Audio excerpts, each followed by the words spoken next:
What would you do if the moment you tried to surprise your wife, you realized you didn't even know where she was anymore? The takeout bag was still warm in my hands when I stepped into the lobby of her office building on West 42nd Street in Manhattan. Glass walls, polished floors, the kind of place that smells like ambition and money. I remember checking my phone, 12:17 p.m., right on time for her lunch break. I even texted her, "Come downstairs. I've got something for you." 3 dots appeared, then disappeared, then nothing. I waited. 5 minutes. 10. Finally, I walked up to the front desk and asked for her. The receptionist frowned slightly and said something that didn't make sense at first. She left early today with someone. And that was the moment everything cracked open. If you genuinely enjoy our stories, please subscribe to the channel, tell us where you're from, and what time it is right now. It's always fascinating to know how far our story flows. I laughed it off at first. That kind of nervous laugh you do when your brain refuses to process something ugly. "Oh yeah," I said casually. "Probably a client." The receptionist tilted her head. She seemed pretty casual with him. Casual. That word sat wrong in my chest. I nodded, thanked her, and walked out like everything was normal. Like my hands weren't shaking so bad, I almost dropped the bag of food. I got into my car, parked on 43rd, and just sat there staring at the windshield. I called her. Straight to voicemail. I texted, "Hey, where'd you go?" "I'm downstairs." No reply. That was the first time I felt it. Not anger. Not yet. Something colder. Something quieter. Doubt. She came home that night like nothing happened. "Hey," she said, tossing her purse onto the kitchen counter. "Why didn't you tell me you were stopping by?" I stared at her. "I did. You didn't answer." She shrugged, already opening the fridge. "Phone must have died. Busy day." "Reception said you left early." "Yeah. Had a last-minute meeting." "With who?" She didn't even look at me. "Do you really want to go through my entire workday? Or can I eat first?" That was new. She used to tell me everything. Now, suddenly, I was an inconvenience. I watched her eat the dinner I had made, completely unfazed, like I hadn't just spent an hour waiting for her in that building like an idiot. That night, I lay in bed next to her, staring at the ceiling, while she scrolled through her phone under the covers. And for the first time in 7 years of marriage, I felt like I was lying next to a stranger. The changes came in waves after that. She started guarding her phone like it contained state secrets, taking it into the bathroom, flipping it face down whenever I walked into the room. Her work hours got unpredictable. Late meeting, client dinner, networking event. Always vague, always just believable enough. And then there were the little things. New perfume, different lingerie I'd never seen before, a smile that didn't belong to me anymore. The humiliation didn't hit all at once. It built slowly, like pressure behind a dam. It hit when my friend Mark casually mentioned seeing her at a bar in Soho. On a night, she told me she was working late. It hit when I found a receipt in her coat pocket from a hotel on Lexington Avenue. 2 guests. One night. Paid in cash. I sat in my car in the driveway for almost an hour that night, staring at that receipt, trying to convince myself there was an explanation. There wasn't. I confronted her once. "Big mistake. Are you seeing someone?" I asked. She looked at me like I was pathetic. "Wow," she said, almost laughing. "You've really let yourself go, you know that?" Paranoid. Insecure.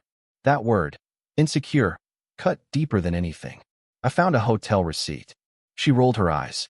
It was for a client. "God, you're exhausting." And somehow, I believed her. Or maybe I just didn't want to face the truth yet. But the truth doesn't stay buried forever. I started paying attention. Really paying attention. I checked the phone records on our shared plan. One number popped up over and over again. Late at night. Early mornings. I followed her once. I told myself I wouldn't, but I did. She left the office around 6:30 p.m. Not early. Not suspicious. Then she didn't go home.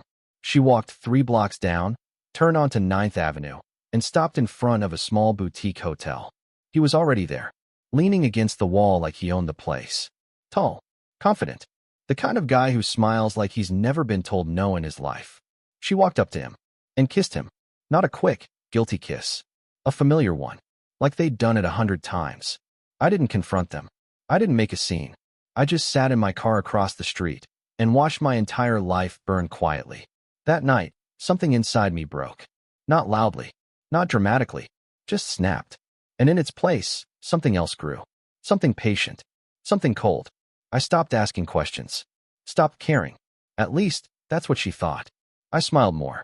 Acted normal. Even apologetic. Sorry I've been distant, I told her one night. She softened immediately. Of course she did. She thought she'd won. Meanwhile, I started collecting everything. Screenshots. Call logs. Photos. I hired a private investigator. Best money I ever spent. Within 2 weeks, I had everything. Dates. Times. Hotel footage. Even audio. Enough to destroy her. And him. His name was Daniel Brooks. Married. 2 kids. Worked in finance. Of course he did. The plan came together slowly. I met with a lawyer first. Quietly. Carefully. We prepared everything. Divorce papers, asset protection, financial separation. Then I reached out to Daniel's wife. I didn't tell her everything. Not yet. Just enough to make her curious. We agreed to meet. The day of the exposure was a Friday. 6:45 p.m. Same hotel. Same routine. Only this time, they weren't alone. She walked into that room laughing. He poured her a drink. They had no idea. No idea that in the hallway outside, 2 lawyers, a private investigator, and Daniel's wife were standing there with me. No idea that everything they thought was secret was about to become very public. I knocked. He opened the door, and everything froze. Her face. His face. The moment. Surprise, I said. No yelling. No chaos. Just silence. The kind that suffocates you. Daniel's wife stepped forward, eyes filled with something far worse than anger. Disappointment. You couldn't even hide it well, she said quietly. The fallout was brutal. Divorce papers served the next morning. His career? Gone within a week. My wife. She lost everything. The apartment. The accounts. Her reputation. Turns out, actions have consequences when someone finally decides to stop being blind. She called me once. Weeks later. Crying. Begging. I made a mistake, she said. I let her talk. Listened to every word. And when she finished, I hung up. I still pass that office building sometimes. Still see people walking in and out, living their lives, trusting the people they love.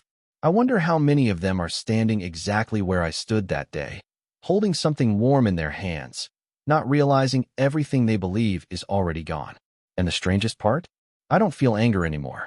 Just clarity. Because the truth didn't destroy my life. It showed me it was already over. The end.